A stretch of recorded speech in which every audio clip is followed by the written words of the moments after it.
Jai Gurudev, my name is Hemi Singh.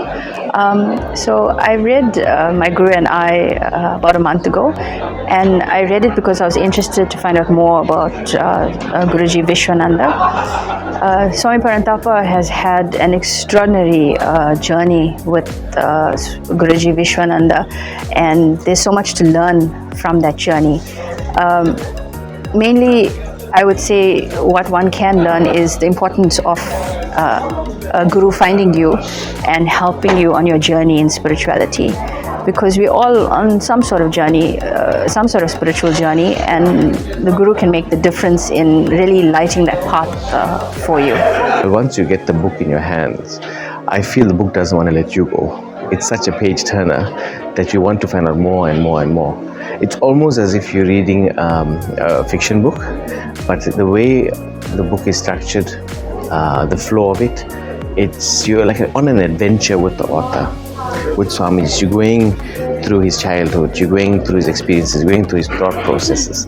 It's really engaging. That's one thing I really enjoyed about it. But more than that, it's something when you realize that these things happened in real life that makes it all the more memorable, makes it all the more fascinating. So with the overall impression of the book, it is a page turner for anybody. Whether you just want to have a nice read, you want to enjoy a book, or you'd actually want to discover something more than just your mundane life. And the actual importance, the value of a relationship with something that's so much bigger than ourselves. So I read the book just as, I think it was in the first week that Swamiji published it. And the way I judge whether a book is good or not is whether you learn something from it, whether the way you engage with reality, how you live your life is changed, your perception is changed after you read that book. And that this book had it in bucket loads. There were so many moments, so many teaching moments that we had. But the more important thing that this book had was an energy behind its words. It had a way to transport you to the world that Swamiji lives in.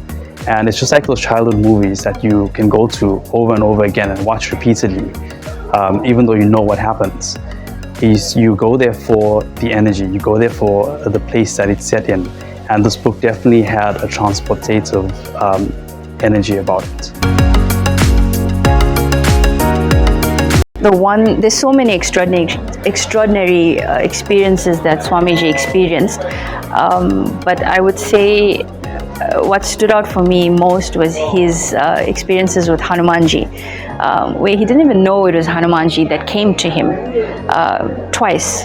And it was Guruji's lesson to him about judging people, and he had judged these people that came to him, but those people had come in the form of Hanumanji. And I think that was a big lesson for me, because all of us tend to judge, and we don't know who is actually coming to us, in what form.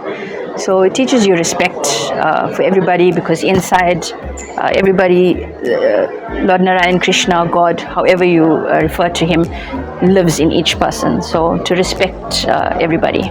It gives you a different perspective, not only on your own life, not only on your own divinity or divinity in itself, but also about the process of developing a relationship with that. And this gives you an insider view, an insight into how we can do about it. And the fact that Swami was just a normal person, a normal South African person, growing up in circumstances that are very common throughout South Africa, it gives you so much of hope, it gives you so much of impetus, inspiration to actually embark on your own. And what's even more is that Swamiji is available for people who have questions, or because he's been there, done that, got the t-shirt, now wrote the book. So yes, I really recommend it for you. And because there were several moments reading this book where I had to put it down and just really mull over the words and think about the implications of it. I'm not so sure if you had those moments before where you really just can't move on with the next part until you really digest the previous part. But there was one little sentence that Swami said, that the events of your life do not happen to reward you or punish you. They happen for your own transformation. And that for me is a piece of wisdom that can change the way that you live your life entirely.